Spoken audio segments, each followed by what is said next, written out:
নমস্কার। আজ আরেকটি হাউস প্ল্যান নিয়ে এসে গেছি আপনাদের কাছে। আজকে আমার প্ল্যানটি হচ্ছে 2 BHK হাউস প্ল্যান, 2টি বেডরুমের প্ল্যান।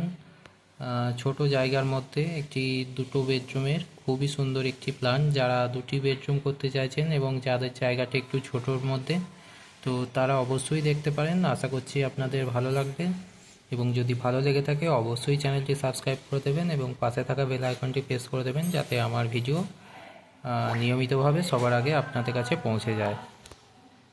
তো চলুন দেখে নিই প্ল্যানটি কেমন হয়েছে। আজ মেন এন্ট্রিটা রেখেছি আমরা এইদিকে সিঁড়ির নিচেটা দিয়ে। সিঁড়ির আপ উঠে যাচ্ছে যেহেতু এই দিকটা, তো তার নিচেটা দিয়ে আমরা এন্ট্রিটা রেখেছি।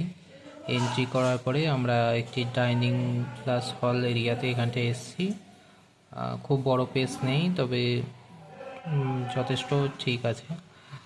সামনেই আমরা কিচেনটা পেয়ে যাচ্ছি, এবং এই সাইডে একটি বেডরুম পাচ্ছি যেটি সাইজ হচ্ছে 10x12।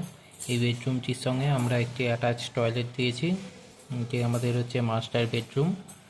আর এখানে ডাইনিং থেকে একটি কমন টয়লেট আমরা পেয়ে যাচ্ছি, এবং এখানে হচ্ছে একটি বেডরুম আছে যেটি সাইজ হচ্ছে 10x12।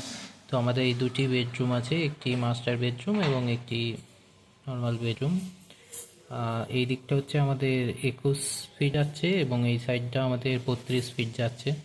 টোটাল হচ্ছে আমাদের 772 স্কোয়ার ফিট এরিয়ার মধ্যে পুরো প্ল্যানটি করা হয়েছে, এবং এই পুরো প্ল্যানটির মধ্যে আমরা টোটাল 12টি কলম দিয়েছি। তো সব মিলিয়ে ছোট জায়গার মধ্যে 2টি বেডরুমের জন্য যথেষ্ট সুন্দর একটি প্ল্যান। আশা করছি আপনাদের ভালো লাগবে। তো ভালো লাগলে অবশ্যই লাইক, শেয়ার, কমেন্ট করবেন এবং চ্যানেলটি সাবস্ক্রাইব করে দেবেন। ধন্যবাদ।